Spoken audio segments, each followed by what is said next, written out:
ZZ8 無敵状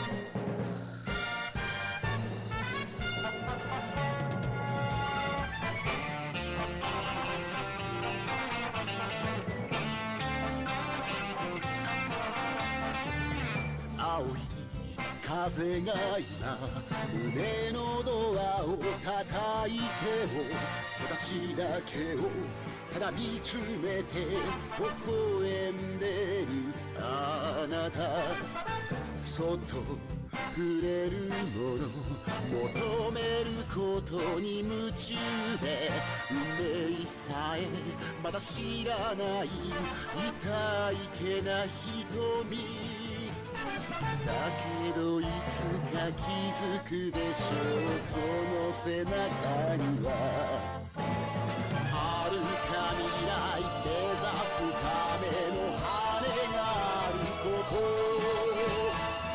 残酷な天使の手で窓辺からやがて飛び立つほとばしる熱いパトスで思い出を裏切るならこの空を抱いて輝く少年の神話になれ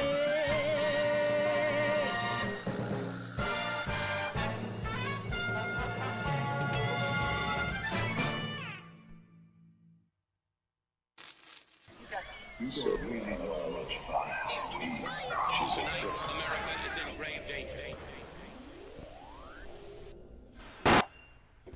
Hello, everybody. I'm gonna have to switch the capture over here to a proper mode.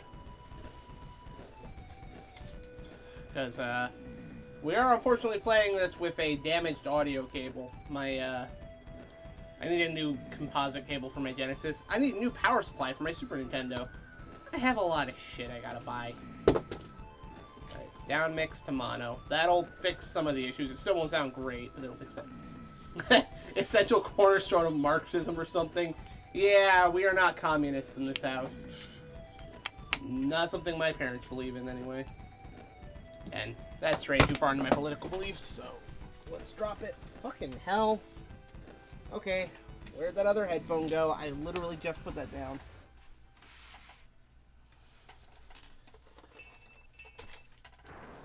I am just trying to start my stream. I do not need this bullshit right now of playing. Oh, where's your headphone drop? How about you just stay on the table where I fucking put you? Alright. Okay. So.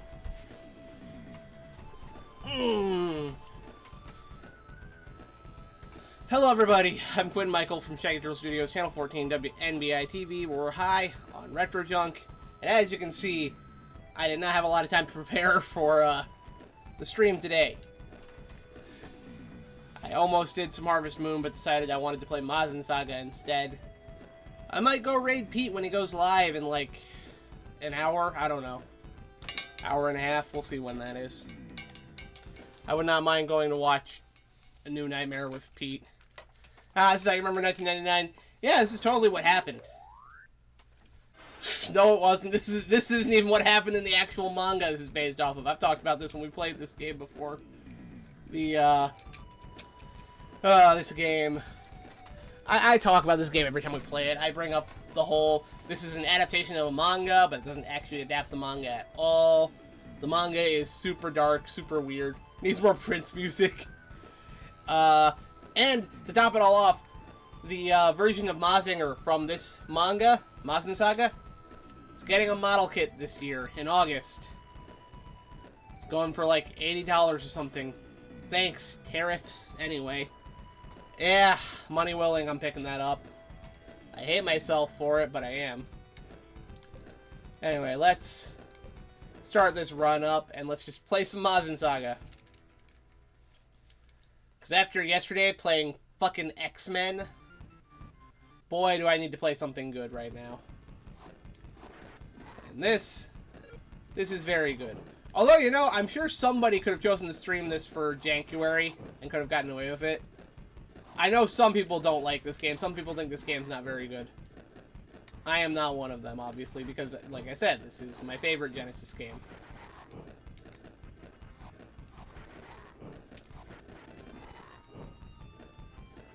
There we go.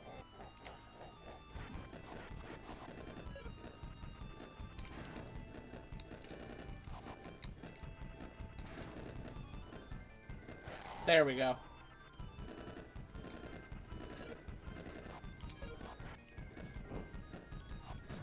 Ow! You bastard. Kicked me right in the face.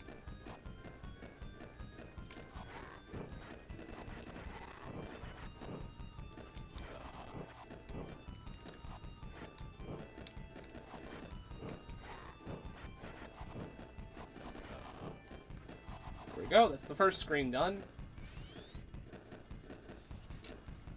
This first stage has some awesome backgrounds, honestly. Very moody, very atmospheric. Ow! You bastard.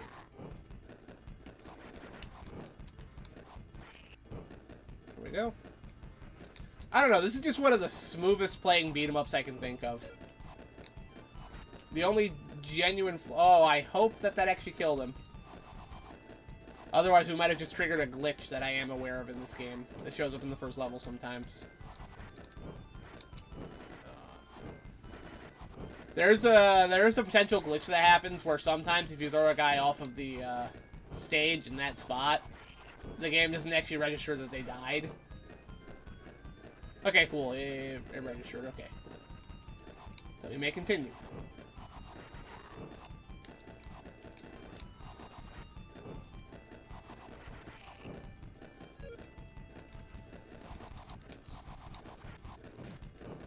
So yeah, not sure who here has heard me talk about this game before because I've played this several times.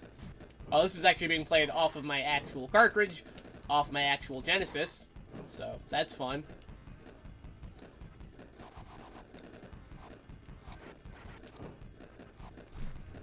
One of my favorite things I bought. Did I buy this last year or the year before? I forget. I think it was last year because I bought this the same day I bought Persona 3. Which I've been playing off-stream. That's actually not a streaming game. Persona 3 is something I can play in my spare time for the fun of it. I decided that not everything I play has to be streamed, even if it's a big RPG like that. It's actually fine to have some things to myself. This game, on the other hand, this game's fun. Alright, so MazinSaga. Well, it's based off of... So MazinSaga is an entry in the Mazinger franchise, which started in the early 70s with Mazinger Z, which was a... It was a manga about a giant robot. Actually, one of the first super robot manga ever. So if you like stuff like Voltron, or some other random American example that I've forgotten, I don't know... Do you like Saber Rider and the Star Sheriffs? I don't know. Fucking... Did you ever watch Force 5? Anyway, yeah. All that shit wouldn't exist without Mazinger, safe to say. And it was a big hit in Japan. Never quite hit it off here in America, despite more than a few attempts to bring the franchise over. Several of the franchise's toys were brought over in the Shogun Warriors toy line. During the 80s, there was an attempt to edit and rebroadcast the original anime to cash in on the success of Voltron, specifically, where they redubbed it as Transor Z. And there's been a few different instances over the years where the franchise has come back in some manner. There was that Shin Mazinger Z anime that was pretty damn cool. Actually, a great entry-level like anime for the franchise. Like, if you want to get into Mazinger, Shin Mazinger Z is not a bad place to do it. That's a good anime to start with. It's very modern. The pacing will get you right into it, and it goes over some of the basics while also doing some of its own cool original stuff. It's also the 90s Maz and Kaiser OVAs, which I own and I love. Those are super fun. Well, it stars a brand new robot that replaces the original Mazinger. The Maz and Kaiser OVAs are basically just big budget remakes of some of the best episodes of the original 70s anime, which is awesome, especially for somebody familiar with that original anime, which I haven't seen all of it, but I've seen several episodes of it, and I am quite fond of it.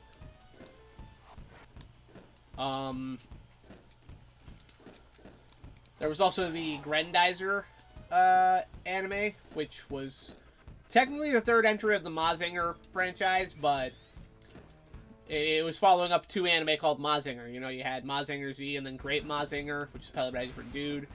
And then you have this third robot, Grendizer, which is an alien mecha, and that's just kind of its own whole universe. Although the most recent entry in the franchise was a Grendizer reboot called Grendizer U, which I do need to watch. Because I love Grendizer.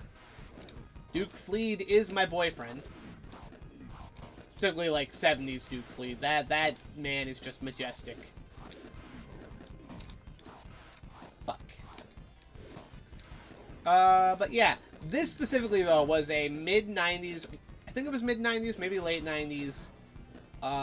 reimagining of Mazinger, aimed at an adult audience. It was a seinen manga, which is a manga aimed at a mature audience. You know, there's shoujo manga aimed at young girls, or shonen manga aimed at young boys. Seinen is the adult demographic.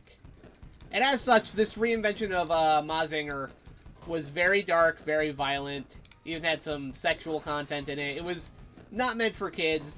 It actually incorporates elements of a bunch of other manga that Go Nagai worked on. Specifically, there are elements taken from Devilman.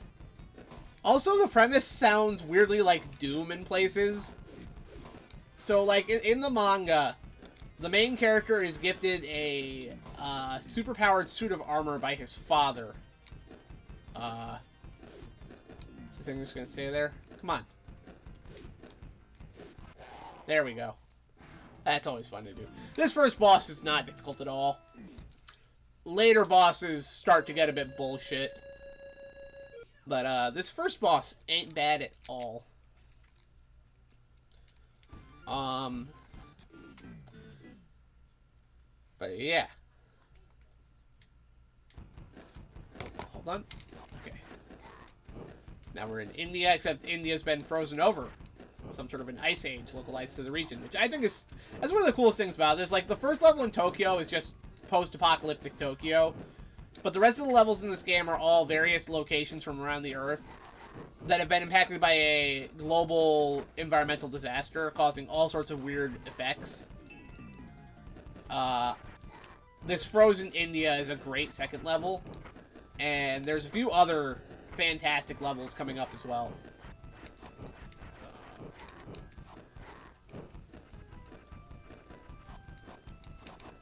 But in the manga, none of this happens.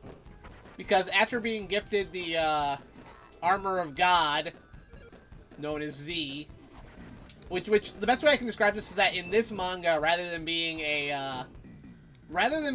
a giant robot like he usually is, the Mazinger in MazinSaga is it's a biomechanical kind of superpowered suit of armor, which is part of why the guy in this game looks like a knight. He's not a giant robot.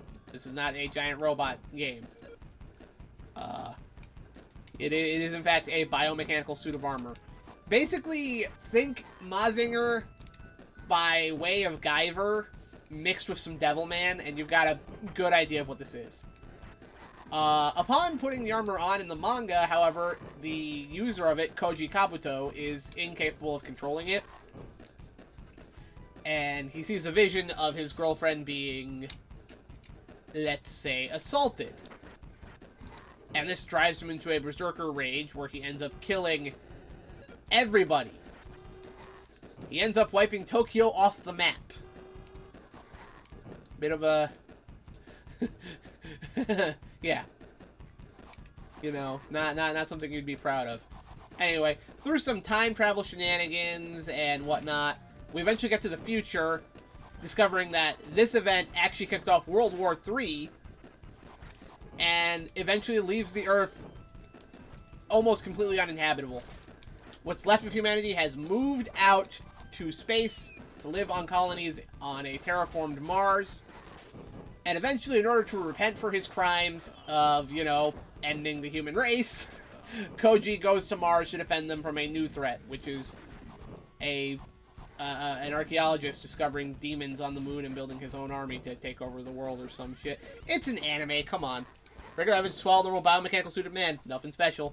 Yeah, except that he just has all these crazy powers in the manga. I really love MazinSaga. Is it kind of insane? Yes, especially when I'm trying to recap it all to people at home, trying to explain what this is even about, because it sounds like the ramblings of a madman, which it was written by Go Nagai. You know, Devilman, Cutie Honey, Harenchi Gakuen. Nobody here knows what that is. Anyway.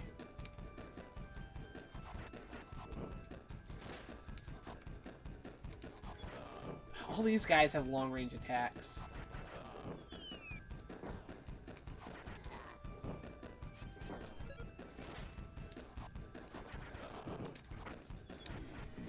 Fuck.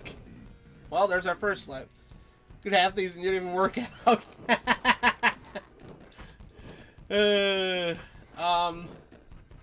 Yeah. So all that crazy shit I just recounted.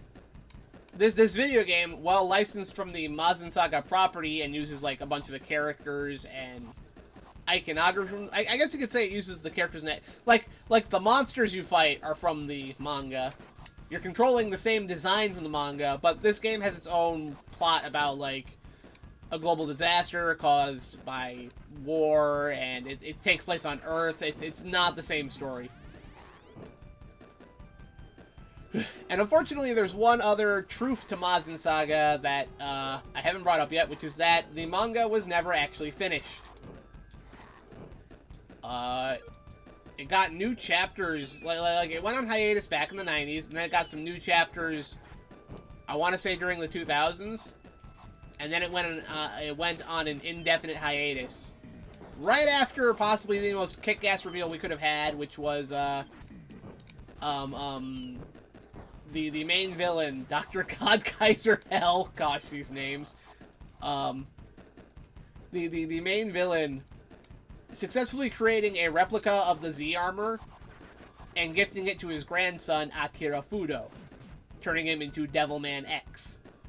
Which meant this manga was shaping up to have a Devilman versus Mazinger ending. And we never got to see it because Go Nagai just gave up on writing it, I guess. Sadly, we never got any sort of anime adaptation of this property either, which I would have loved to see. Can you imagine seeing that sort of shit rendered out, like, during the 90s?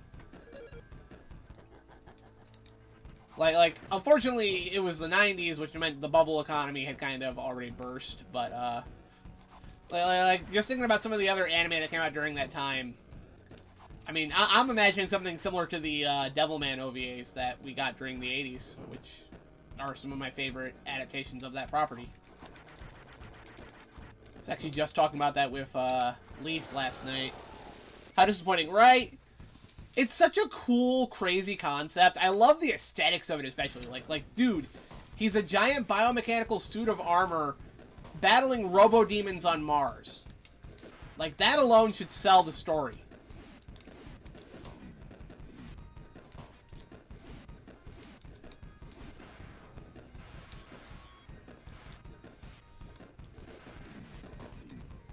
I might lose this match. Fucker.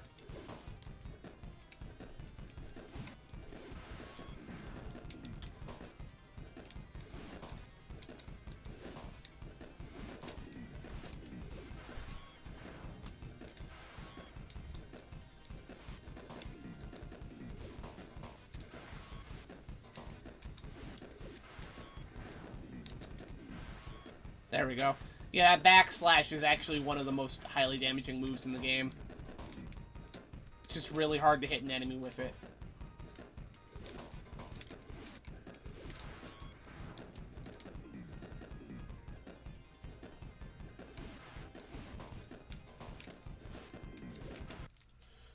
Aside from the glitch in level 1, would you call this janky? Doesn't look super janky so far. I don't think it's janky at all. Actually, the part that people think is janky is actually what I'm playing right now. These fighting game segments. People do not like these. This is the part of the game that a lot of people call janky. I like this game a lot. It's my favorite Sega Genesis game. But I have talked to people who do not like this game, and almost everybody who doesn't like it, they boil down to these segments, which admittedly are a lot clunkier than they might look. Like, they animate really well. Like the animation on this is just stupendous. However, they don't control like a traditional fighting game. You have 3 buttons. 1 is to block, 1 is to jump, and 1 is to attack. You don't have any sort of super special moves. No fireballs, no uppercuts, nothing like that. All of your special sword moves are done by holding a direction and a button. So nothing really crazy to do there. And every single boss has some sort of kind of bullshit pattern you gotta figure out. The boss in this stage will actually have the first of these bullshit patterns, and I'm gonna have to remember how I fight this guy. Because, yeah. Also, this is also a cool stage. It said Europe. That is clearly the, I don't know. We're gonna see a few good landmarks back there. Yeah, see, that's the Arc of Triumph. Covered in a desert. So, yeah. Just... Honestly, I love all the levels in this game. My favorite, though, is the New York stage. I'm looking forward to when we get to that, because I love what they did with the place. If only because I recognize the obvious reference it's making to another completely unrelated anime. Which is actually going to give me a, whoop. Dang it, I was trying not to... Ah! And of course they throw another one at me right away. And he still got me. Damn it. There you go. Probably what those people often compared to Decade Fighter sounds like an adjustment. Yeah. I won't say it's easy, and honestly, some of the final bosses in the game are total bullshit. I've never actually finished this. I've made it to the final boss. But, the final boss is not an easy fight. And they also force you to go through a boss rush right at the end as well, which is, Ooh, I hope you're not struggling at any of those bosses anymore. Like, this game is really tough.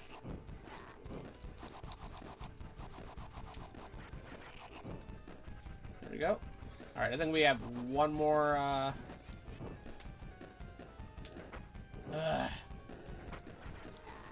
These flamethrower guys might not seem like it, but they are some of the most annoying enemies in the game. It's really easy to die in this.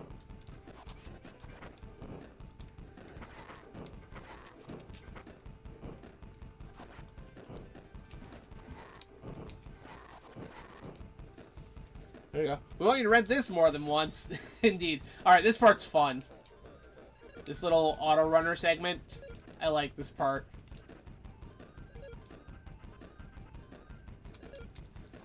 Ah, fuck. I did not do that right. I'm actually gonna... I'm gonna do that just because it's actually gonna be more productive than, Hold on.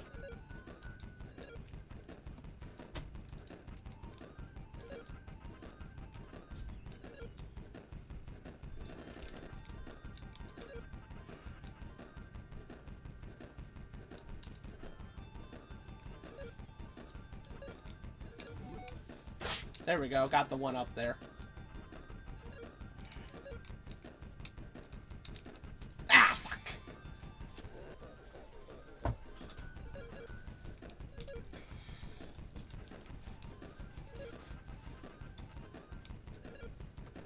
Hey, you want to see an Ultraman I bet you're happy didn't happen?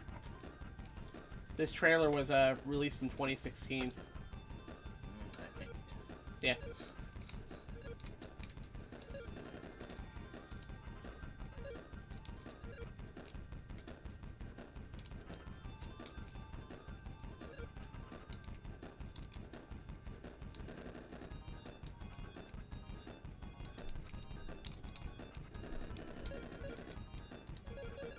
There we go. Did it? Who's the lady in the bottom right? Hello, Mystic Thurge. That is one of my characters. That is Mary. She is a character I've been using for years. I use her in a lot of my own projects. She's kind of like a mascot for this. Like I have the Shaggy Turtle mascot, but I also have her. That art was made by my best friend for an event we did last August, and we just decided to put her in the corner there after that event was over. We did Bikini Armor August. I'm gonna do it again this year, actually. She's normally there's normally more of her on screen for Bikini Armor August, but she's just there hanging out because I like how she looks. She makes me happy. Very Go Nagai style. It's probably the whole Go Nagai theme. No, she's just there. Although I can see what you mean by the Go Nagai style. Her little the little curls on her cheek have kind of the Go Nagai sideburn. She's actually a reference to another video game character. If you're familiar with SNK, you can possibly figure out who it is. But based on what you just said, you're a fan of Go Nagai around here, right? Because that's definitely something I'm into. I was actually talking all about the manga this game was licensed from and how it's nothing like... This game is nothing like the manga. Not that I mind that. Talked about how the manga's unfinished. About how it ended on a cliffhanger where he was going to fight an incarnation of Devilman. I was planning to bring up something about the Devilman OVA later when we get to a certain stage. Where it's going to feel more appropriate to bring it up. Fuck. Oh, man. Alright.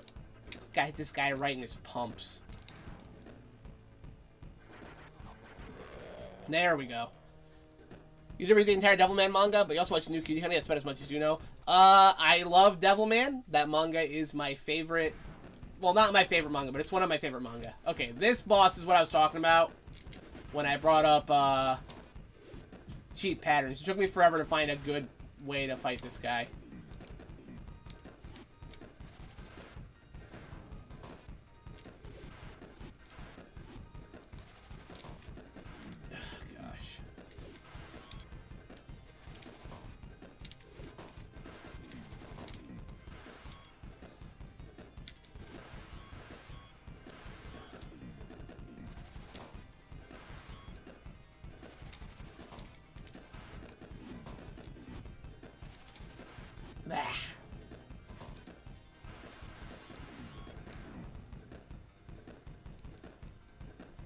Do something.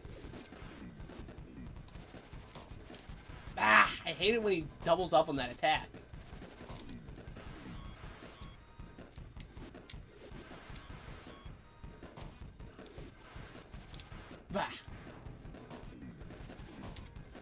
Nope. Oh, come on.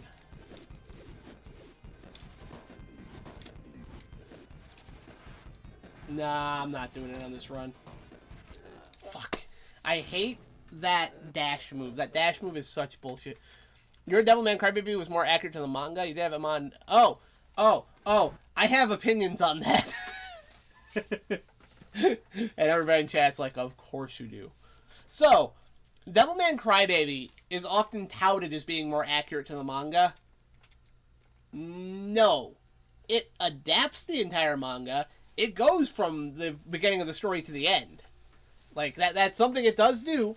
It does finally adapt the whole story, which is something no other Devilman adaptation ever did.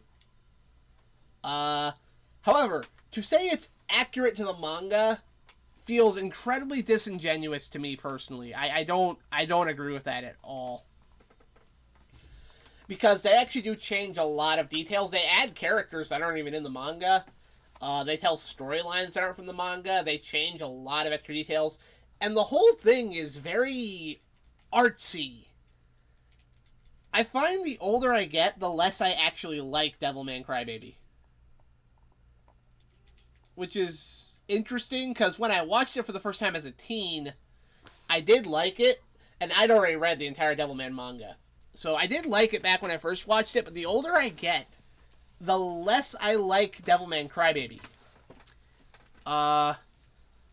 I personally think the best version of Devilman, and the version I wish had gotten the chance to adapt the whole story, even though it also changed a lot of things, and there's a reason for that, and I'll talk about that. I always thought the 80s OVAs did the best. Devilman the Birth and Devilman Demon Bird. The thing about both of those is that most people are only familiar with the hilarious English dub, with all the extra profanity and funny voices. That dub really does no favors to those OVAs, which I think are beautiful. I think they are very nicely done, and they deserve a lot more credit than what they usually get, which is just people going, ah, look at how funny and wacky the 80s OVAs were. You enjoyed the 80s OVAs. Yeah, they're actually, if you can get them with the Japanese dub track and subtitles, you get the full experience with them, and they are fantastic. It's like, I love those 80s OVAs a lot.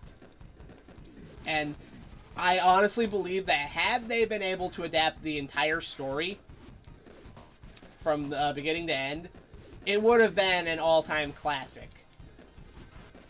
And honestly, I think they could have done it with only 4 or 5 parts.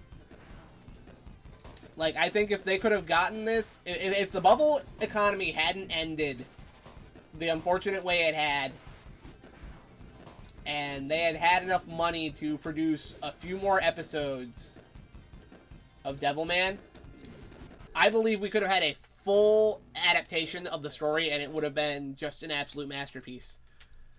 Now, I do appreciate that Amon Apocalypse of Devilman exists. I appreciate that that is a thing, but it's not the third and final entry of the 80s OVAs. It is a different adaptation from a different studio, has a completely different tone, different art style. I do really like Amon. I think that is a great OVA. I do watch it.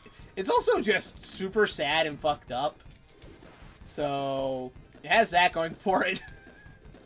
But any story adapting, like, the later half of Devilman should be sad and fucked up. Bah. Stupid dash move is gonna kill me. The 80s financial bubble rolls in a lot of great animation. Your favorite 80s OVA is Cyber City 808. Oh, man. That's a classic, man. That's another one that a lot of people only know for its admittedly hilarious English dub from Manga UK, which I think is entertaining in and of its own right. Absolutely watch the English dub for some entertainment. But Cyber City is so damn cool, dude.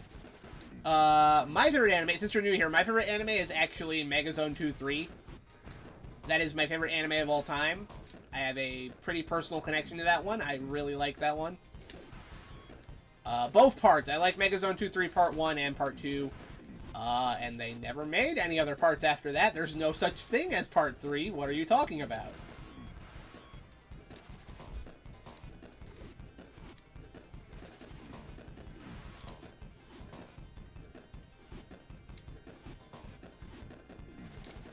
Fuck. I guessed wrong and I had to hold that. There we go, got him. You never saw Megazone 2-3? Oh yeah, totally watch it. If you're familiar with Macross at all, or Robotech, whichever one you call it, it was worked on by a lot of the same staff as that, the first part anyway. Second part, they changed directors and character designers, so it looks completely different, but it's still good. That was, I want to say that was directed by Nobuo Ishiguro, and the character designs were done by, Yasuo Miyometsu, who's probably most well known for working on Kite and Mezzoforte, but I prefer thinking of his character design works on stuff like Megazone 2-3 Part 2 and Lilycat. I freaking love Lilycat. That's another favorite of mine. It's good to know. Watch Do You Remember Love? Oh, man! I love Do You Remember Love. That's great. Macross is another one of my favorites, like both the TV show and the movie. I very much enjoy all of that. Like that's my preference when it comes to anime. Speaking of anime, we're in the New York stage, and it's not quite as obvious here, but for whatever reason, New York has just turned into the toxic forest from Nausicaa. And I love that that's what they did here. Like just keep watching. It is totally the toxic forest from Nausicaa, combined with the ruins of New York City. I love that. That is awesome. More of that, please.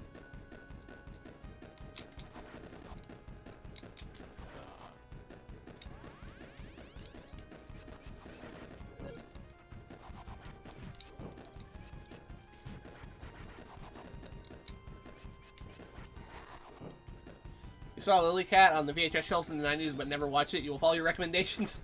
Hey man, if you like old school anime, I have so many recommendations I can make. There you go. See, this is literally just the Toxic Forest from Nazca.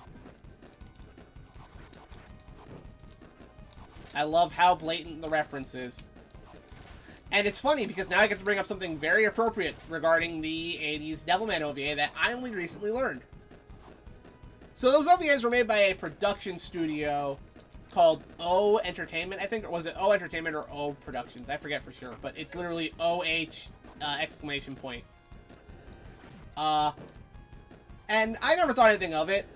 But I always thought that the character designs in the 80s Devilman OVAs looked weirdly soft. And I never quite figured out why. And it wasn't until recently that I finally got my answer thanks to a Twitter post from, I think, Art Eater. And that Twitter post, man, everything made sense because several of the production members for O Productions that worked on Devilman were also Studio Ghibli employees. And that's when it clicked for me that, oh, that's why it looks soft. It looks like Studio Ghibli work because it is Studio Ghibli work. And everything kind of clicked together after that, and I just think that's so cool.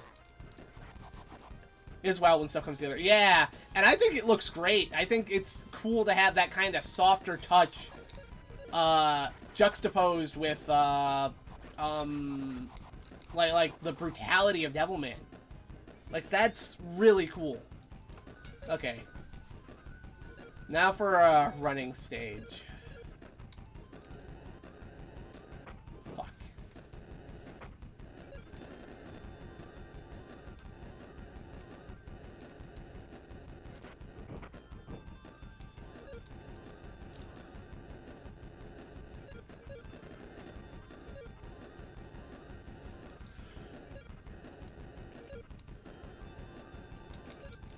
All these dumb fire suit guys all around here.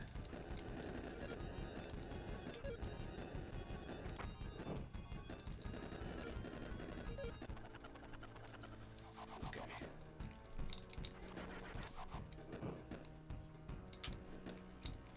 Gotta pay attention where the shadow is in this guy. That's how you hit him.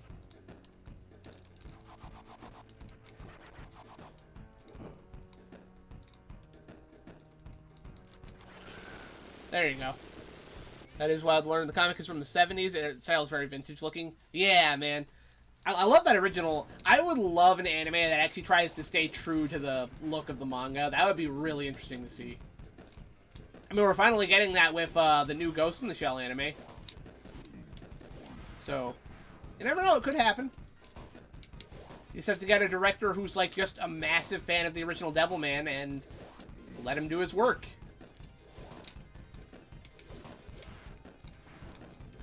I would love to see that, honestly.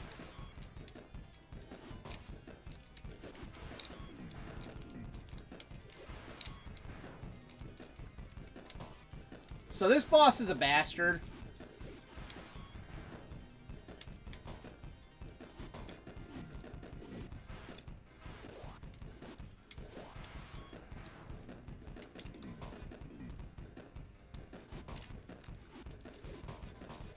It's mainly due to that tail whip attack. That tail whip attack is so freaking fast.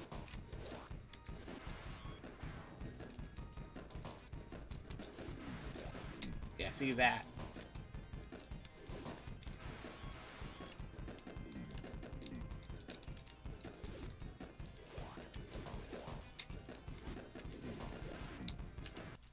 Oh, man. You saw the loop, dude? No, there was a new Ghost in the Shell anime? I think it's gonna be on Netflix, which, I mean, fuck Netflix, I hate them, but it's being done by Studio Saru, and the promotional materials we've gotten so far, they're actually sticking very close to the original manga designs. And it seems like they're actually gonna try to make it accurate to the manga, which is really cool, because none of the Ghost in the Shell movies or TV shows have been anything like the manga. We have not had a single Ghost in the Shell adaptation that has actually done what the manga did. Every single adaptation we've had since the 90s has been built off of the work of Mamoru Oshii. Which I don't have a problem with. His vision's great, but it's not Ghost in the Shell. It's what everybody thinks Ghost in the Shell is, because his version vastly eclipses the manga in terms of popularity. But it's not the same.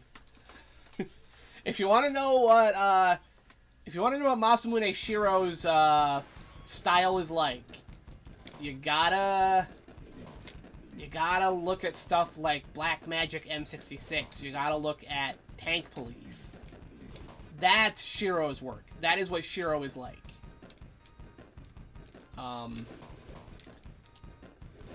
If you're thinking of Ghost in the Shell from the TV or movies, you're not thinking of what Shiro's work is like. Appleseed. Appleseed's another one that is so much what Masamune Shiro's work is like. And it's not that he doesn't get philosophical in his own work either. He does. But the Mamoru Oshii treatments for Ghost in the Shell remove a lot of the humor and some of the more exaggerated stuff, the more cartoony elements. It kind of reminds me of what Mamoru Oshii did with the movies for Patlabor. Which, don't get me wrong, they're cool movies, but they're not Patlabor. You know? Oh my gosh. Yeah, now you guys are getting a real look at this boss being a bastard, and he's not even the worst of them.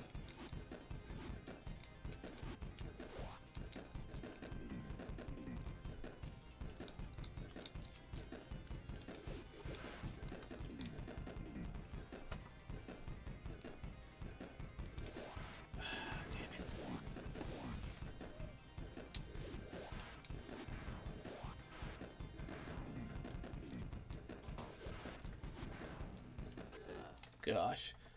And like the original Ghost movie, when you first saw it, now you realize Mamoru Oshii's whole shtick was taking established property and make it all bleak and existential. That is kind of his thing, yeah. I'm not saying it doesn't work. I'm just saying it's not the it's one of those things, because I don't believe that an adaptation should be 100% accurate to the source material. I believe that when you get somebody else to adapt your work, you should accept that they are going to put their own spin on it. Otherwise, do it yourself, you know? Although I know that's not always an option. I'm just saying, if somebody else is going to adapt your work, they're going to put their own touch on it. It's going to be their own thing. Case in point, the original Devilman manga is not the same as any of its adaptations. Something that none of the adaptations actually capture very well is Akira's rage and anger. Some of the more just sheer brutality and hatred he feels later in the manga, as he starts to become more and more like a demon. None of the adaptations have ever captured that right. He's always just way too calm, way too stoic. Every translation is interpretation. Yeah. So I expect adaptations to take some liberties. That is 100% something that I think is allowed and accepted.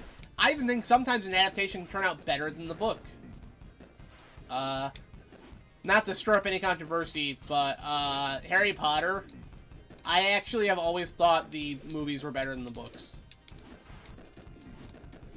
That is not a popular opinion, even in my own household. That's not to get into anything the author has come up with recently, any sort of controversy she's been involved in. Talking about when I read them as a teenager, as a kid, all that stuff. Yeah, I've always thought the movies were better. There's only one part of the movie that is actually objectively worse, and that's when they kill Voldemort.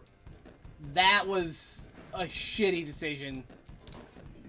Done because they didn't have faith in the audience to accept that Voldemort was actually dead. No, he has to burst apart into a bunch of ashy flames so that people know that he's really dead.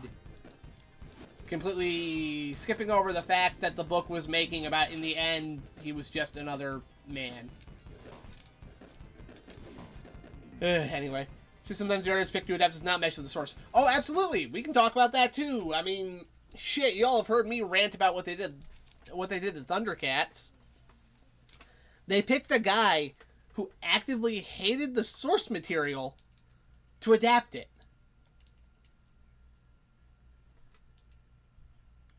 What in the hell were you thinking?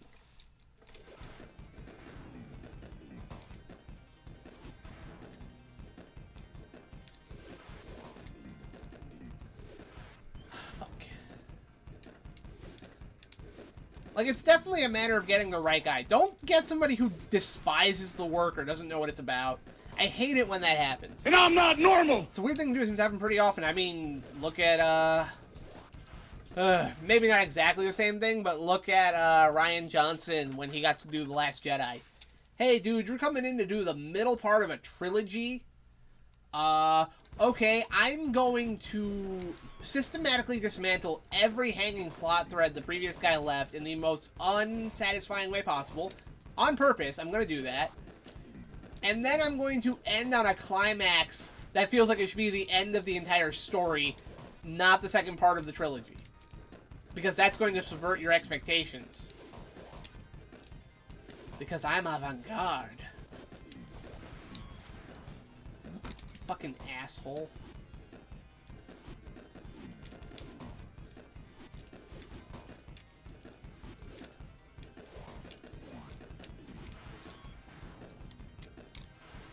There we go.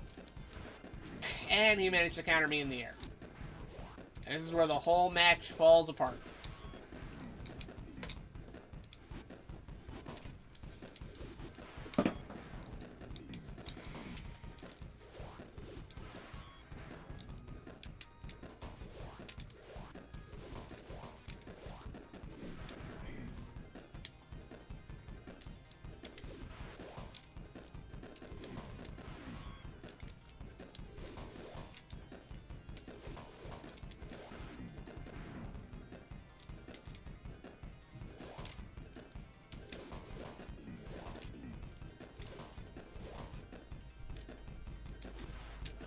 Can you stop being a cunt?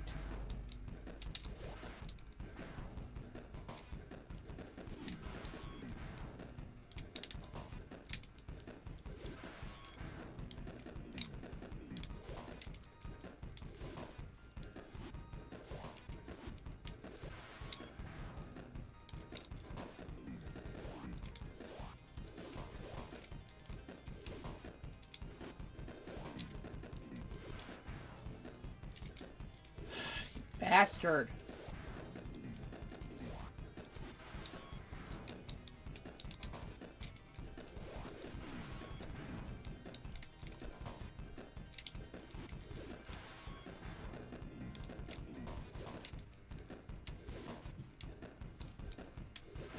Notice that when he blocks, he doesn't take any damage. Star Wars Mindset so can make clue, but why accept the offer? Yeah. I don't know. And it's a weird thing with Hollywood, too, and I believe it's secretly because the Hollywood brass genuinely hates its audience. We aren't anything more to the people at the top of the chain than money. And they hate the fact that we won't just sit back and take the slop they want to give us. Like, there's no respect for the artists here. This is all about making money.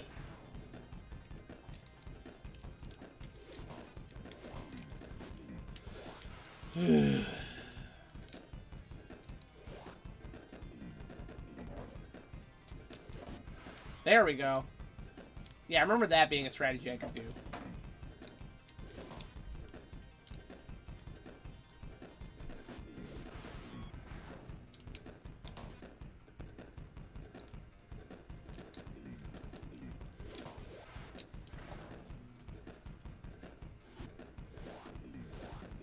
Come on.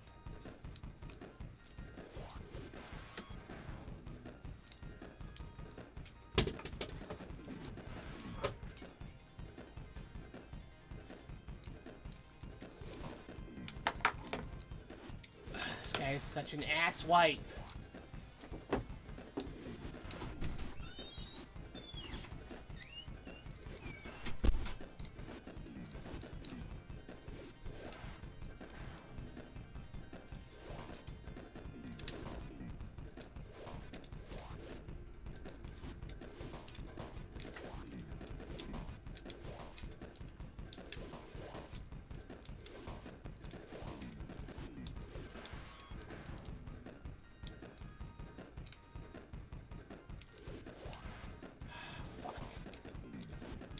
We're doing pretty good on him, but it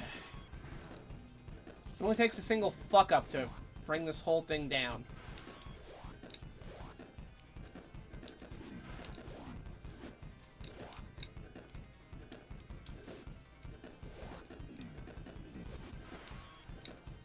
Come on. Oh, fuck you. Eat shit. Yeah. There we go. There we go. That's what I like to see. Okay. Negative Mazinger in Egypt. What's funny is that the Egypt level almost looks like it could be like a Martian colony in some spots. But yeah, we're getting close to the end of the game now.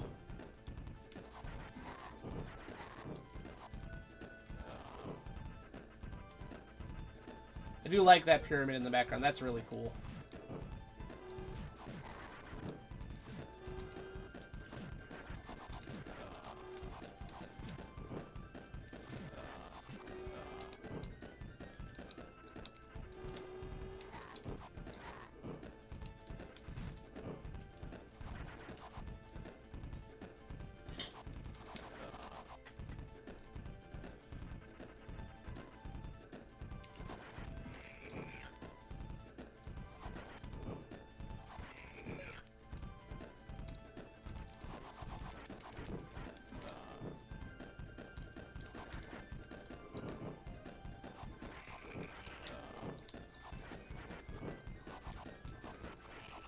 There we go.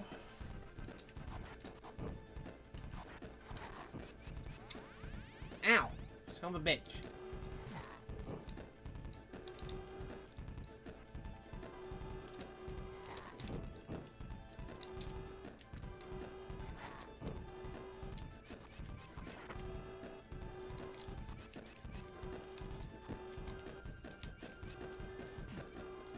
Damn it.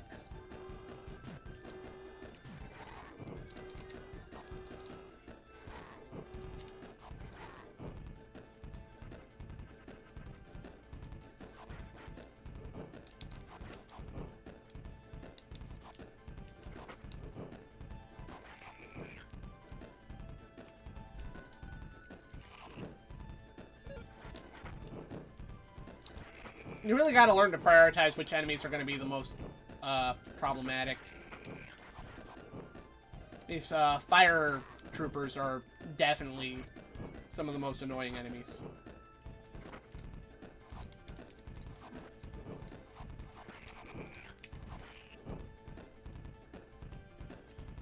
There we go. Alright, look at this background. This background's cool. This feels like something out of Street Fighter 2010. Love that game. Hey, we got an extra life. Hell yeah.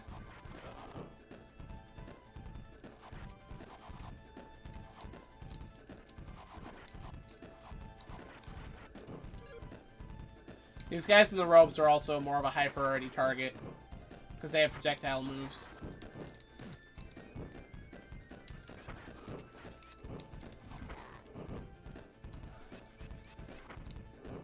So you like that. Damn it.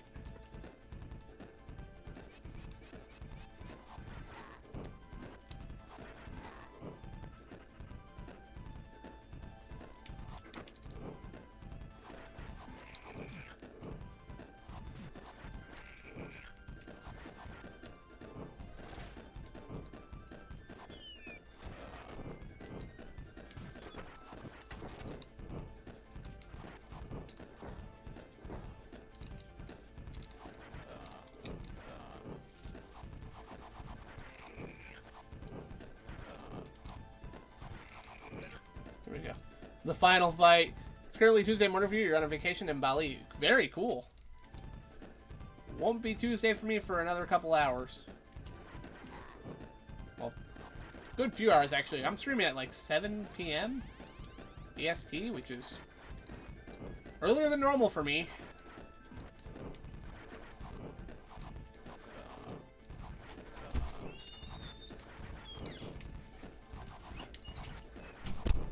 You're from the future. Oh. Let me guess, things aren't going to get any better.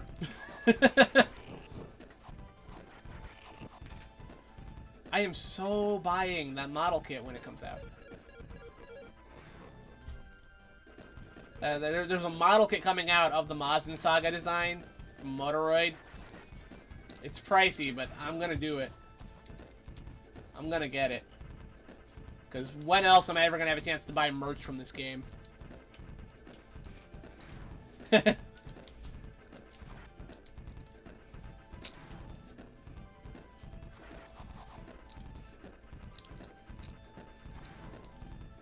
amazed he didn't land on me there.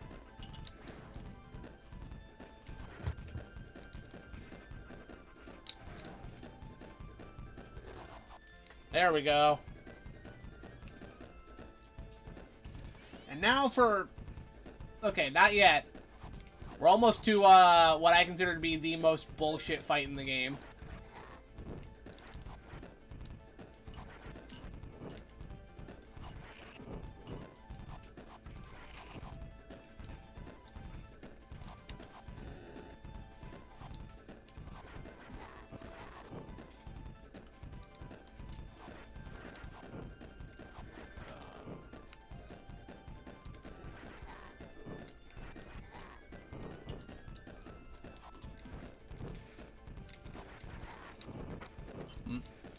Well, how limited releases of model kits for anything other than Gundam. Oh, yeah, no, there's a studio out there that's doing a great job releasing all sorts of kind of obscure characters. Motoroid, currently Netflix Ultra, Territory Goal on model kit, and they basically don't exist. There is a new one. Well, not a new. It's based off of the old one, the 80s version of Go Lion. But there's one out there from the same studio as this gal. This is my Ixer Robo from Ixer 1, Fight Ixer 1, which is another anime I really like. The Motoroid kits are so nice. You have to make sure you clip the nubs properly. You want to like shave them off. The studio, it's Good Smile. I believe Good Smile's making these. It's a Good Smile Motoroid. Motoroid. Moderoid. They're a little pricier than your Gundam kits. Gundam is pretty cheap in all things considered. Part of that's because Gundam uses shitty plastic. Like, Gundam kits, the plastic is kind of brittle. Once your kit's only a few months old, the joints start to get really loose. It's hard to pose them anymore. I've had this gal for 2 years now. And all of her joints are still nice and tight. I can pose her in all sorts of poses. The plastic quality on these kits is just fucking incredible. Like, these are great kits. They're just pricier than the average Gundam kit. The Motoroid Mazinger is gonna be $80. Part of that's because of the tariffs, which sucks, but what are you gonna do? But, yeah. I am getting that Mazinger one because this kit is the nicest kit I own. I want to buy more of them. They're just a little more expensive than the average Gundam kit, so I don't get them as often. But, yeah, the Ixer 1 kit was great, so I see no reason not to indulge with some more kits. This was very nice. I even did some of my own custom work on this. All the little black parts, I actually painted over those with a silver marker to give it kind of a weathered steel look, and it looks fantastic. Doesn't really show up on the camera, but yeah, it's a damn good kit. And I will be getting the Mazinger one because, yeah, when else am I going to get merch from this obscure part? Hey, was that it up there? Dude, it's... I did not plan that. That's the kit coming out up there on the TV with the Voltron Go Lion re-release. Absolutely, dude. I hope you can get a hold of it. It's a cool kit. And yeah, this Mazinger kit looks like it's gonna be dope. I have to get this. Like, it's not even like you can see this too. This is my brother, by the way. He's been sitting here playing Ultima 3 the whole time. That kit looks like it's gonna be incredible. Honestly, with the look of that thing, with what it comes with, that's gonna be worth the $80. Just for the novelty of having a MazinSaga Just for the novelty of having a MazinSaga Mazinger at all. And I love this game. I love this version of Mazinger. Yeah. I need to get that kit. Anyway, we're running to the end of this game. We should probably see if we're going to beat it or if we're going to get another game over. Because that's how all my runs with this game have ended, have been game overs. Might as well see how far we can get before end of the stream. Because I'm not going to go for another run through of this game. Not tonight. Because I think Pete will be alive before too much longer. I'm not a fan of the pricing for the kit, but... yeah, I don't really see another option. MazinSaga, as you're saying, you should have corrected the limited edition kit. Yeah, that is kind of what I'm thinking. This is one of my favorite... Like this is my favorite Sega Genesis game. And I'm by no means saying it's the best Sega Genesis game. This is just the one I like playing. I'm about to die. Fuck. Well... I have 3 continues left.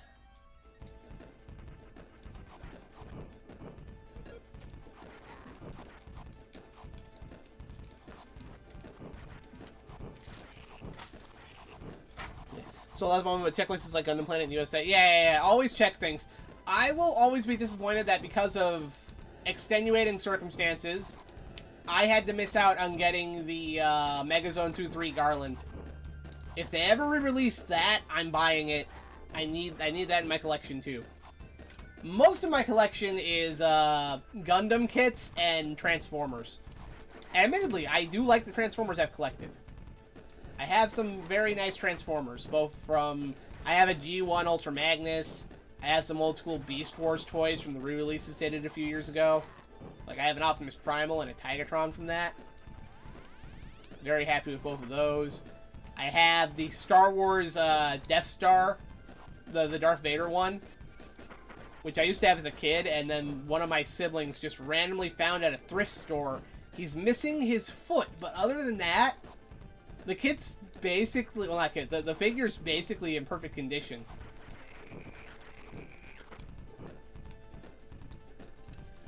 So that's sitting up there on the shelf. I have some Megazord toys as well. None of the combining ones. I do have a bootleg Voltron up there as well. It's bootlegged, but it is like the original figure mold, so it's actually compatible with the real toys. Which is cool, because I also have a legit yellow Voltron line. I'm going to grab that off the shelf, because that's a cool toy to show off anytime I get the chance to. This is my original vintage yellow Go Lion Voltron Yellow Lion. And boy, do I love this thing. I love the genuine old school look of it. Like, that's Chogokin, baby. That's good shit.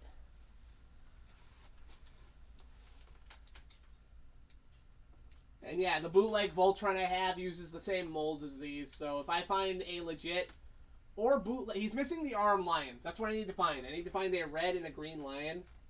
And if I get those... well, it'll be partially bootlegged, but I'll have a fully transformable Voltron, which would be very cool to have at some point. And then up here I have some of... My siblings like to buy me the newer Transformers, so I have, like... I bought myself Cliff Jumper, but I have Jazz, I have Rhinox, I have Inferno, I have Shockwave, I have an Alicon and a Sharkticon from the movie. I bought myself Iguanus. Down here on this shelf, I have animated Optimus Prime. And some of my brother's Transformers are here too. He has some really cool Transformers as well. He has Prowl from Animated. He has Sideswipe from Transformers Devastation. He has he's not on the shelf right now, but he has Leo Convoy from He's actually on the desk over there. Oh, on the desk? Oh, he is. How about that? Hold on. My brother has Leo Convoy from Beast Wars 2nd, the anime sequel that was exclusive to Japan. Yeah, he has Leo Convoy. This is a really cool looking figure. I am kind of disappointed that I can't show these figures off in more detail, but they're cool. He also has the big ass Dragon Megatron. Yeah, he's over there. Yeah, I know where he is. Which we don't have a good place to display him at all. No, because that is the largest Transformer I have. Yeah, he is massive. Hold on.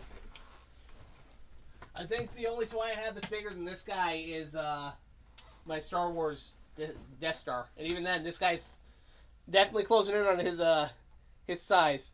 Have an impressive collection.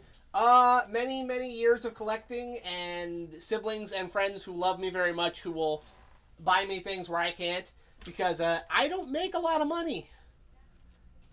Almost everything on the shelf was a gift from somebody else, honestly. The only things I've bought myself on these the shelf are mainly the Gundam kits. The Gundam kits are what I buy for myself, and even then, some of those are gifts. As a matter of fact, I have a kit I haven't built yet. I got this for Christmas, and I haven't had the chance to sit down and buy and build it yet. It's the Nobel Gundam from G Gundam. It's good to be loved. It is. I appreciate my family for taking care of me and watching out for me. Especially given some of the stupid life circumstances that stopped me from getting my own job, which I'm not happy about. I'd rather get my own job. I'd like to be able to support myself, but life said no. So, hopefully someday I get that sorted. Maybe this year I'll get it sorted. That'd be nice. You'd think it'd be easy to just go to the office, tell them what I need to get replaced, and then, go through an application process and get it. But no, society is cooked. Very much so. Not much love I have for society. That is true. I'm looking forward to building that. I don't know when I'll get to do it, but I'm looking forward to getting to build that Nobel Gundam. Because I already have a G Gundam. He's missing his V fin, unfortunately, but I have a G Gundam. So yeah, it's fun stuff. Oh yeah, I didn't get to show him on the camera, but my brother also has original Beast Wars Megatron. He's actually sitting right back there. I'll grab him, and then we're going to get back to the game, because I don't have too much more time left before I want to go say hi to my friend Pete, who's going to be watching New Nightmare, which I would like to watch with him. New Nightmare is awesome. Anyway, yeah, my brother has a Beast Wars Megatron. Yes. It's a very cool toy. Okay. Let's get back to this, because we're right at the end of the game. Like, after this, it's the boss rush, and then the game's over. I doubt we'll actually finish this, because these final bosses are a pain in the ass. And you can already see, the game's already throwing really annoying combinations of enemies here.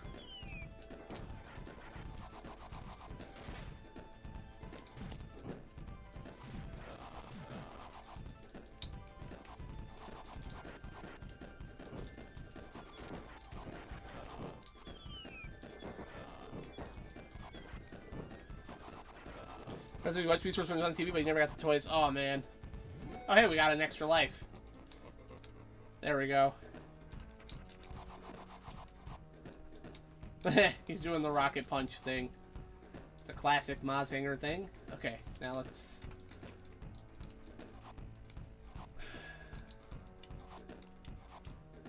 Why am I not hitting this?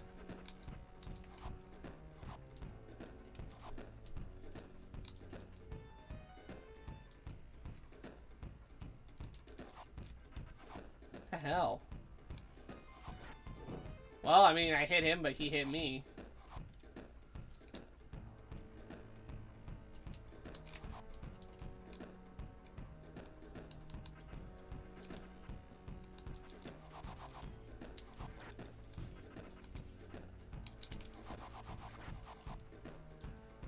That's something. Ah!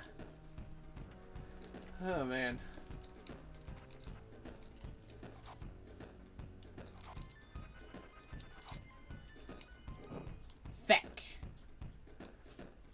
Pattern is kind of annoying. It would be nice if you would just shoot it where I am.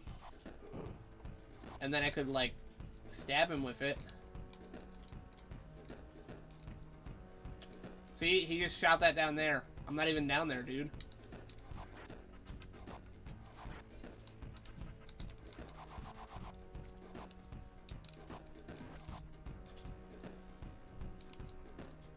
This is not the annoying boss I was talking about, though.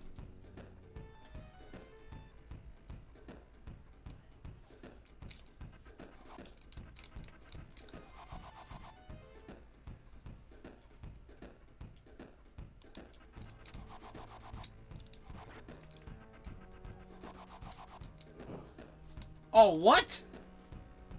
That's an instant kill? Are you shitting me?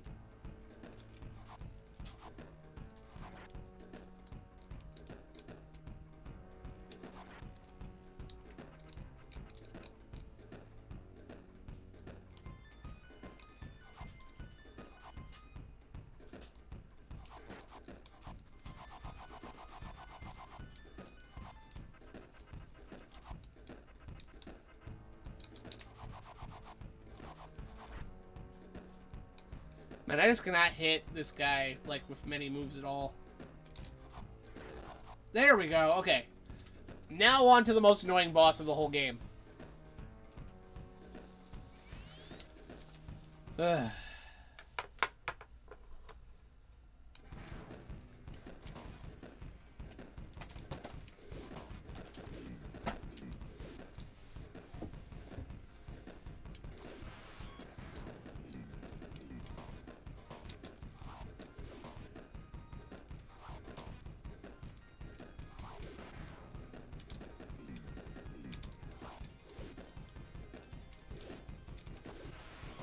Love that he gets projectile, but I don't get shit.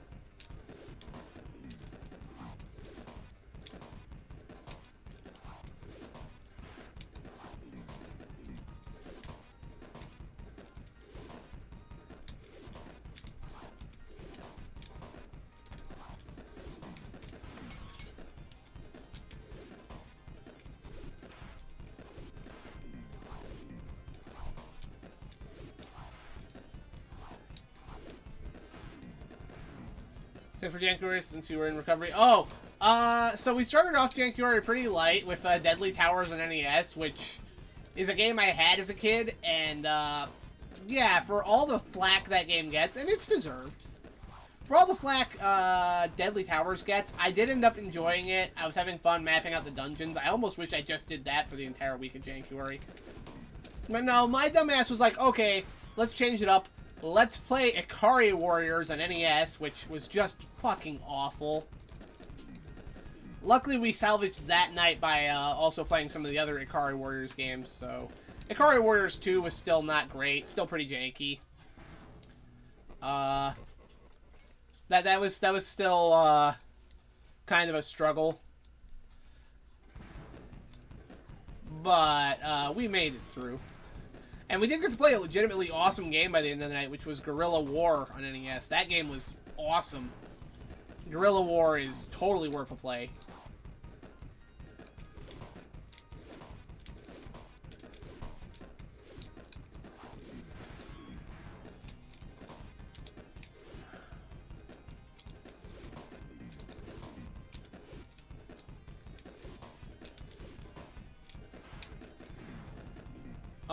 And then finally, yesterday, last day of Jankuary for that event, I made you beat Deadly Towers with Game Genie Invincibility, but years later you found out how one is supposed to beat Deadly Towers, right? Isn't that weird? It's pretty crazy how complex that game is. I actually kind of admire Deadly Towers for its ambition. Like, you can't say the guys making that game didn't have some cool ideas they wanted to put forward. They just couldn't program it. I feel like Deadly Towers could have used a little bit more polish, and it could have been like an outright NES classic. It just didn't get the polish it needed. Ikari Warriors should have been given to another studio that wasn't fucking Micronix. But then, last night, I had made a promise when I started Jankuary to play one of my most hated video games for chat. And that's the Uncanny X-Men for NES. I was getting a headache playing those. The Invisible Doors and Endless Dungeons. Well, the dungeons aren't actually endless. That's the funny part. They're just fucking massive. Every dungeon is anywhere from 200 to 250 screens long. And And there's like several of these dungeons, and the dungeons aren't even necessary to completing the game. The dungeons are just there for you to grind out cash and find the shops to buy items that you can actually use to beat the game with. Meanwhile, the actual objective of the game, the actual deadly towers, are located all the way in the back of the damn place. Uncanny X-Men. Oh gosh. Uncanny X-Men is just fucking broken. Like, that's not a finished video game. That game is horrific.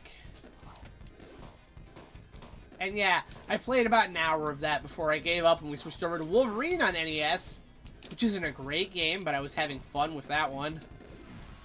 And now we're back to me playing games I actually genuinely like, even if they are ball-bustingly hard, which this game is. Wish you could do something to them while they're blocking. That's one of the most frustrating things about the enemies in this, is they just block all the time. And this guy in particular just deals so much fucking damage.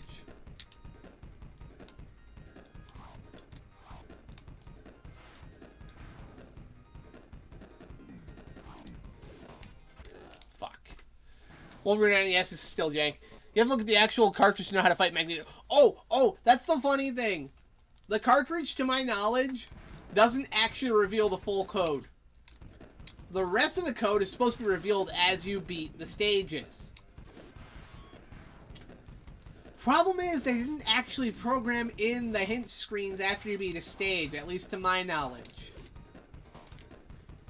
So, the game's just fucking broken, and it's just not fun to play either. Like, I'm not kidding. I played the game for about an hour, and I was getting a freaking headache from it. Like, the game was actively hurting me to play it. And, I have specific childhood memories of that game. I didn't own it growing up. Instead, my dad let me play... Like, I had an NES as a kid. I, played lots of NES games on it, including some that were not very good. Like, I played Deadly Towers. I did have Deadly Towers on console as a kid. But I didn't have many games I would consider bad. No, my first encounter with a genuinely bad, disappointing game came when my dad set up an NES emulator. And I was just kind of screwing around with it. And I see the X-Men on NES. And I'm a kid. I love the X-Men. I think the X-Men are badass. You know, I'm going to want to play the NES X-Men game, right? Thank God it was an emulator and we didn't actually spend money on that cartridge. Because that is the first time in my life I can recall a video game disappointing me. And bear in mind, I played Double Dragon 3 as a kid, and I liked Double Dragon 3. I played Deadly Towers as a kid, and I liked Deadly Towers. No, Uncanny X-Men is the first video game I recall playing as a kid where I just felt, I don't know, I felt betrayed. Because it's like, it's X-Men. How do you fuck up X-Men? And, you know, by Jove, LJN found a developer who could do it. That's one of the funny things, by the way. A lot of LJN games, I can actually figure out who developed them. That's out there on the internet. You can find out who developed a lot of the LJN games. Like, Friday the 13th was Atlas, which is a fantastic developer. Atlas is a good developer, you know? Friday the 13th could have been good if they'd been given, I think, a month or two more time to, you know, if they'd been given a month or two to polish up that game and really hammer out what they wanted to do with it, I think Friday the 13th would actually be a good game. Rareware, you know, Donkey Kong Country, Battletoads, Wizards and Warriors, Killer Instinct, those guys, Banjo-Kazooie. They did a couple of games for LJN. Roger Rabbit was one of them, and while that game is just not good or fun, I can at least admire the ambition of what they were trying to do with it. They were trying to make a Sierra-style adventure game for the NES, and failed miserably. And I can respect that. I can respect shooting for the stars and failing, even if the game wasn't that good.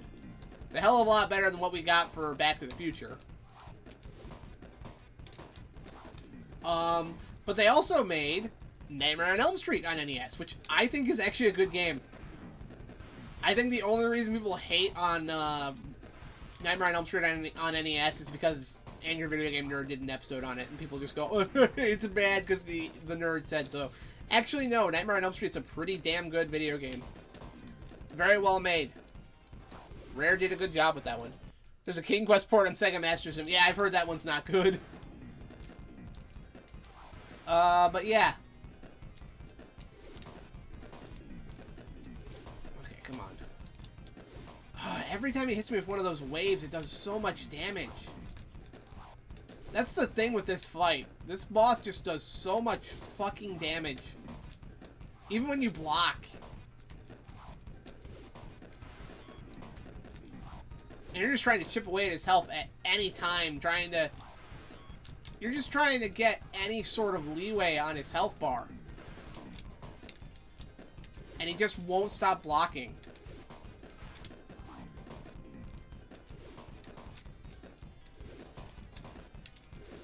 And he's not taking any chip damage when he blocks. You do. And it's a significant amount of chip damage. The next time this fucker hits me, I'm dead. Oh, wait, no, I didn't die there. But yeah, see? Can't block there. But yeah, Rare also made games for, LJN. You know what another company that's a great company that made a game for LJN was? Westone. Creators of the Wonder Boy franchise. Westone made Jaws. And Jaws is almost good. I think if they'd been given a little bit more time to hammer out the hitboxes were the main thing.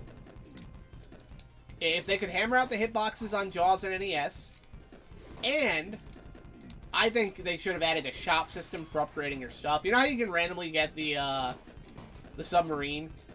I think if they made a shop system where you could buy different types of weapons, maybe upgrade into the sub. I think a weapon system and some better hitboxes would have made Jaws an NES classic.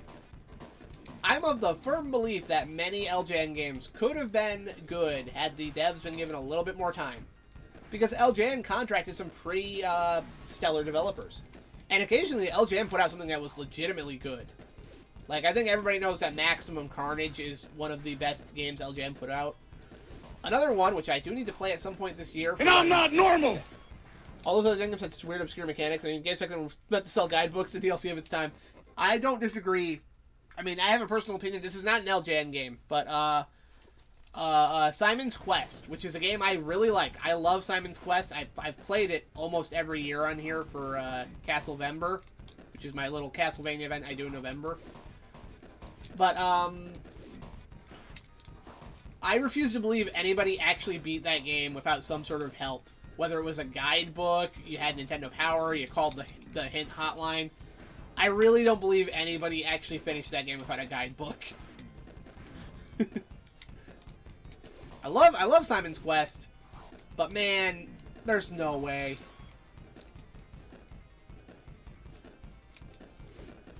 Yeah, see, this is what this guy does, by the way. He likes to hunker down in the corner. He likes to just stand still and wait for you to come to him.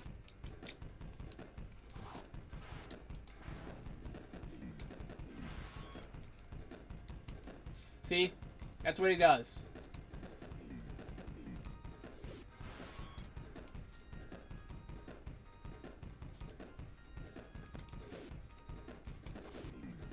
Fuck.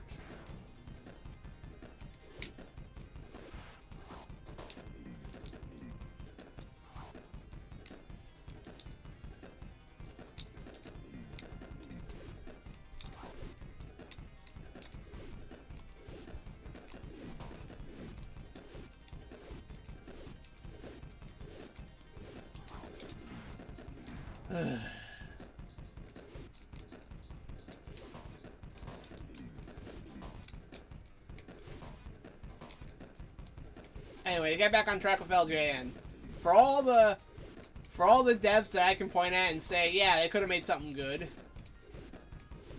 And for all the devs I can point out and just say, yeah, these guys were known makers of shit. Like Bit Studio, which cranked out some of the worst LJN games, like Terminator 2 and Last Action Hero. Power was necessary for many games, so I wasn't really mad to do a beating without a guide. Alright. So, you know, there were some good devs for LJN. There were some bad devs. All of this stuff I'm bringing up, all this stuff I know, fucking nobody knows who made X-Men. The devs for that game are completely uncredited. We don't know who made that. They didn't sign it. Which just adds to me insisting that, yes, this game is not finished. X-Men is just that bad.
It's actually funny that I'm going to say this.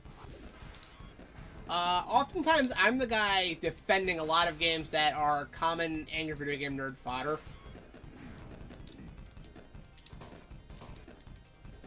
I tend to be the guy that comes there and goes, yeah, no, Double Dragon 3 is not a bad game. Double Dragon 3 on NES isn't a bad game. The arcade version is genuinely awful. But the NES version of Double Dragon 3 is not a bad video game. Not even close to being a bad video game, frankly.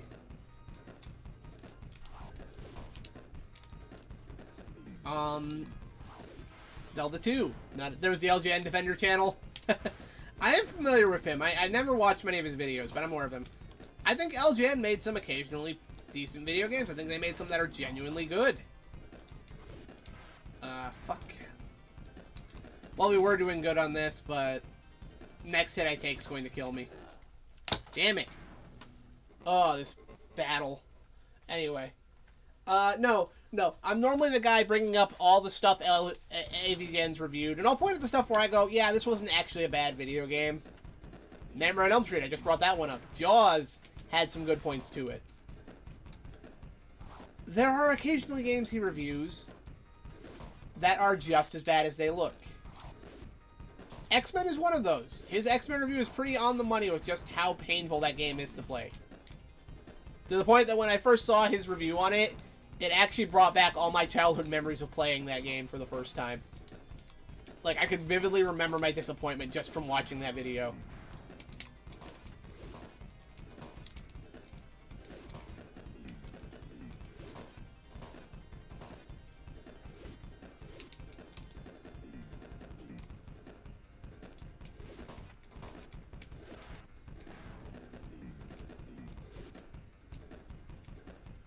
See, he just stands there.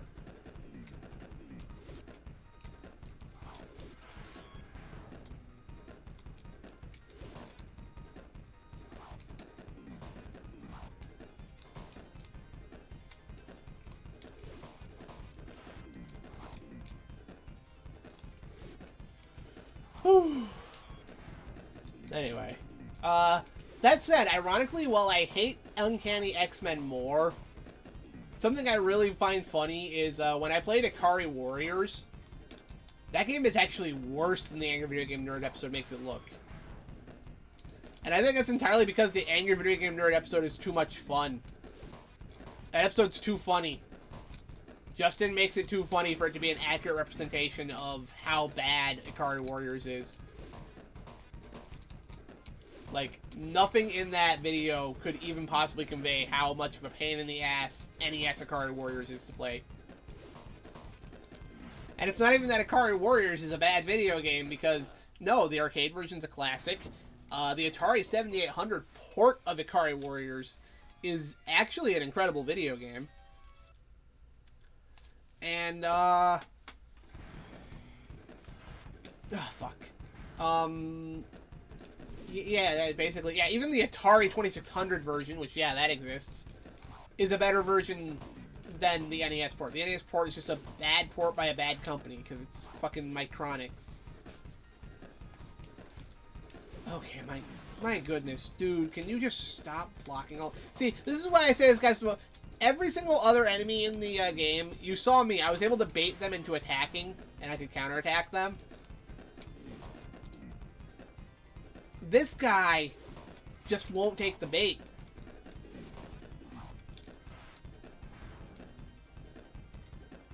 Like, he just stands there.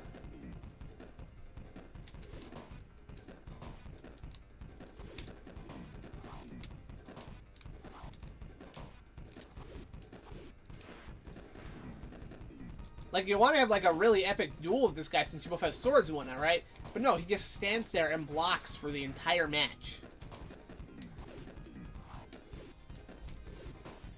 It's just so fucking boring.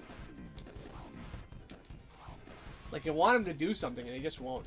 Get going, it was fun to enjoy your channel. Yeah, hey, man, if you want to come back in the future, you can always drop a like. Or not a like, a follow. We have those. We even have some cool, we have some cool follow notifications, too. So, yeah. It was nice getting to know ya, dude. This was cool.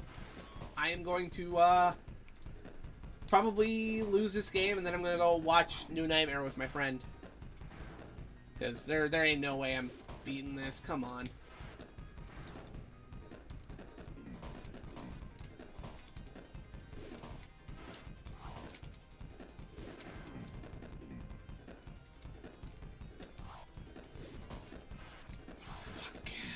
Fuck.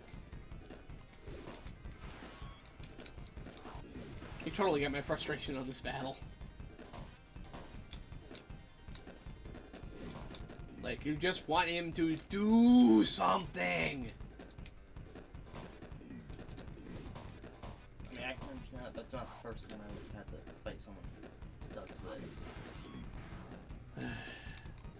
Yeah, it's just really frustrating, because you want him to do something, and instead he blocks for almost the entire fucking match. There's no timer either, so you're basically just going until one of you drops. You have all the time in the world.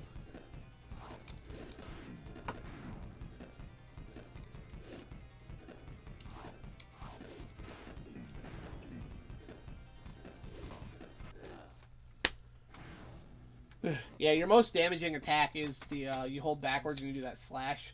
That hurts a lot, but the chances of them actually trying to walk into it are just slim to none. I haven't actually played this game all that much, so I wouldn't actually know what to do here.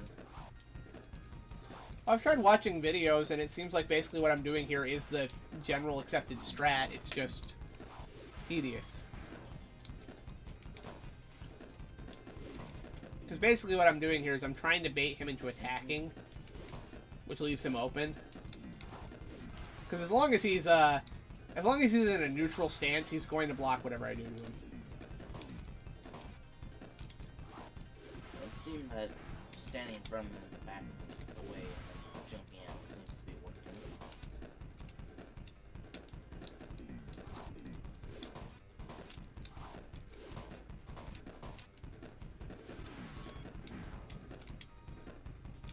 Just want to be standing in our area that he does crouching attack instead of... Oh no, he'll just randomly whip out the fireball attack yeah, too. he'll randomly do that one, but you want to try to bait him with the crouching attack.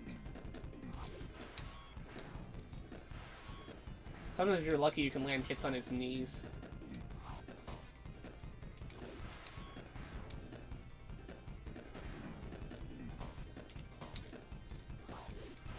can't see the forest for the trees, and you can't smell your own knees. What does that mean? I don't know, but he seems very upset about it, doesn't he? Oh my gosh, just...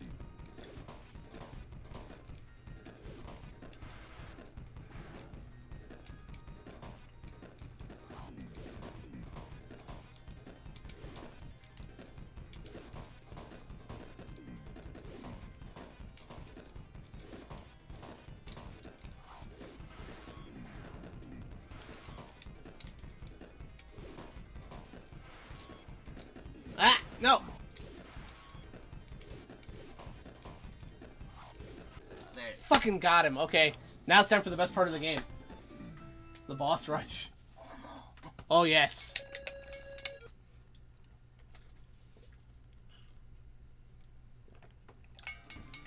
Bio Beast, the counterattack. Not even hiding what you're about to go up against here.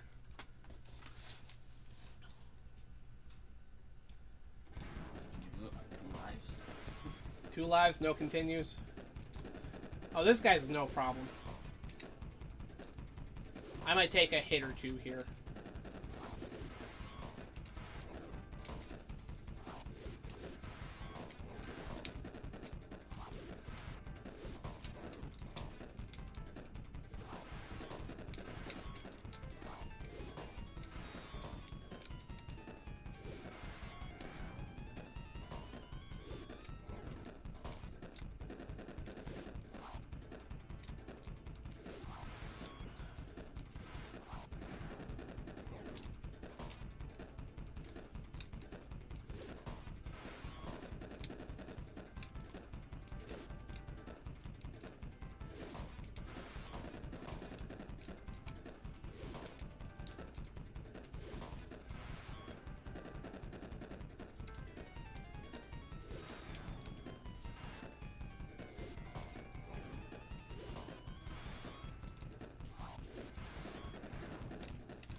There we go. That was good. Hey, at least you know you have to fight them all on the same health bar. Yeah.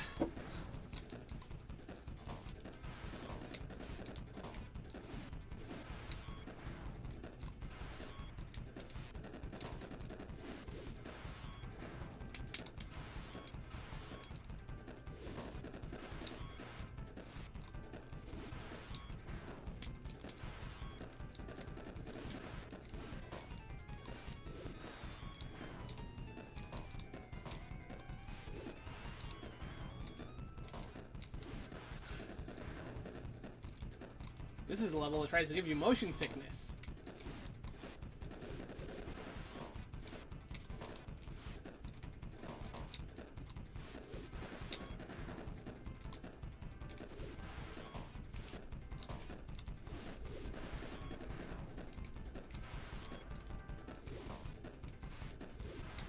Really? Come on. Got him. Okay.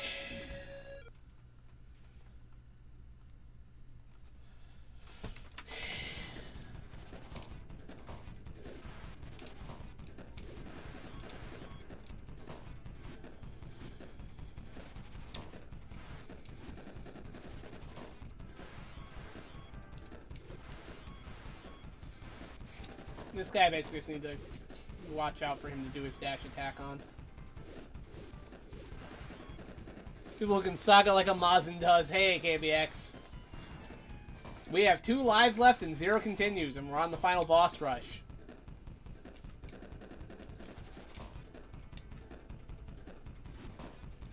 I'm confident in my ability to fight this guy. I'm not sure about the next one.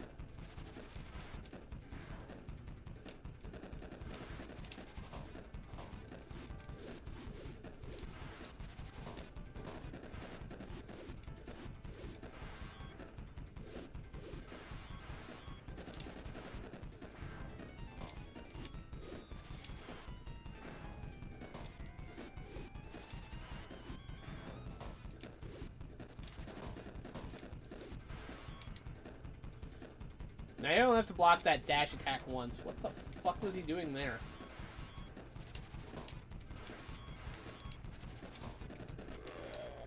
Okay, there we go. This next one, I don't know if I'll be able to do this because, oh boy. This one's a bastard.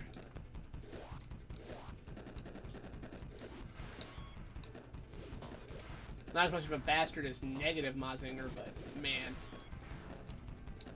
Where button is? Where even are you? I don't fucking know. You kind of just look like you're fighting on clouds. Or popcorn.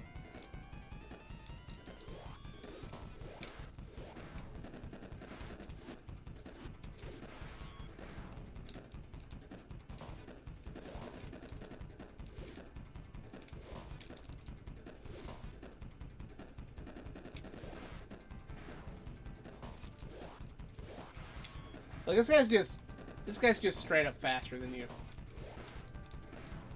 Also, in this particular field, you actually can't see his tail whip attack. That's by design.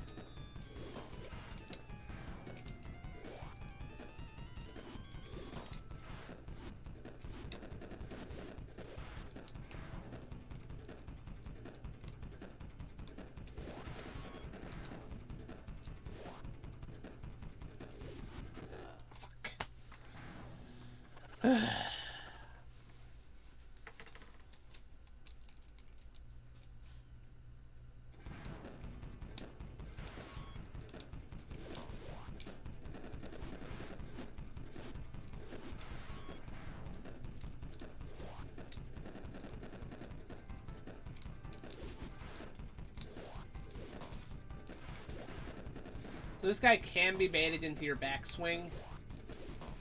So the problem is that actually getting him baited into it is,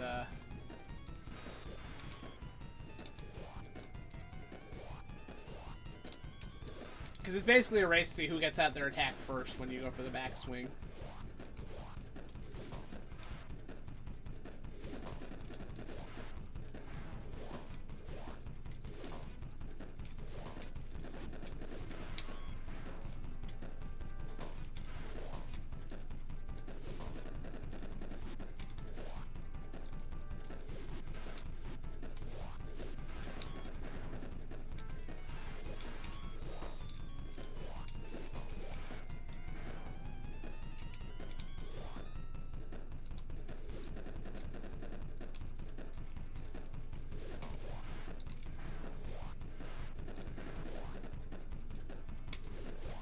Damn it.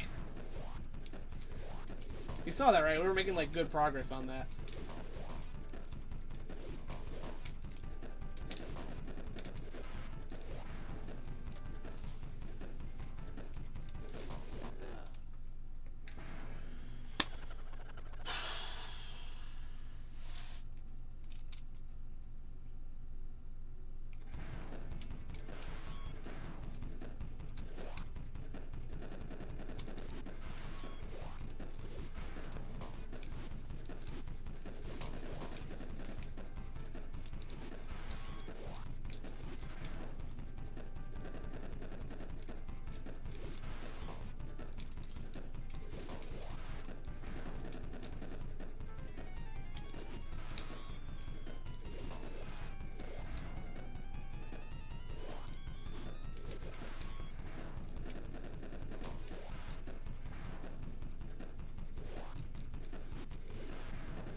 What the fuck?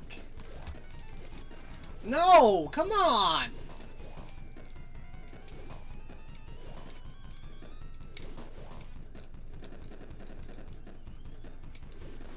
Oh, come on, I fucking had you! What is this horse shit? Ugh, man. Well, not beating it tonight. Oh man. One of these days I will finish this game. That is a goal of mine. I have finished so many of these difficult games. I've done practically every Castlevania. I've done Street Fighter 2010. I've done Double Dragon 3. This game will go down someday. It will happen. Oh, it will be mine. Anyways, I believe Pete should be alive now with some new Nightmare. We're gonna raid right over there. That is the plan for tonight. Yeah, so, yeah, you know, thank you to everybody who showed up. Doesn't look like many people are here now. They're probably over there watching Pete. It's fine. I'm gonna go ahead and get that raid set up right now. So, raid. Oh, Firebrain, I am just about to raid out. It's a short stream today. You missed me, you missed me getting all the way to the end of MazinSaga and then losing on the boss rush again. I will beat this damn game someday. It's my favorite Sega Genesis game, but I've never finished it. Anyway. Yeah, we're gonna go watch New Nightmare with Pete.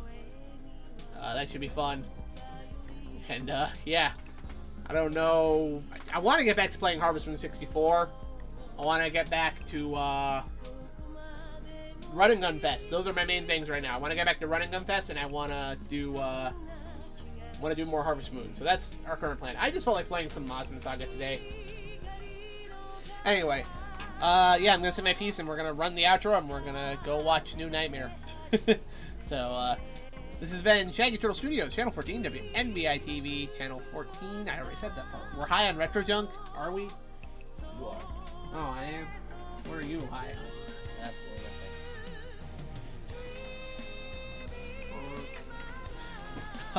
I'm really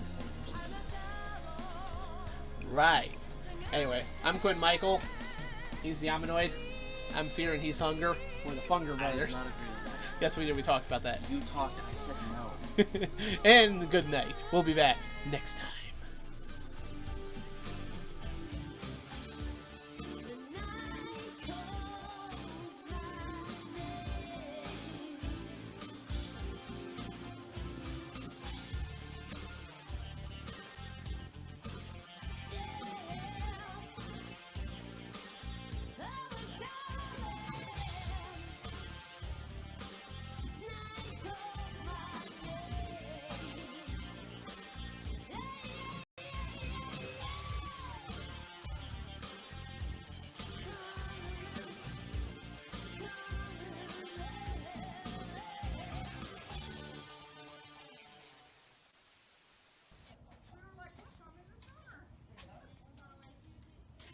You're still here? It's over. Go home. Go.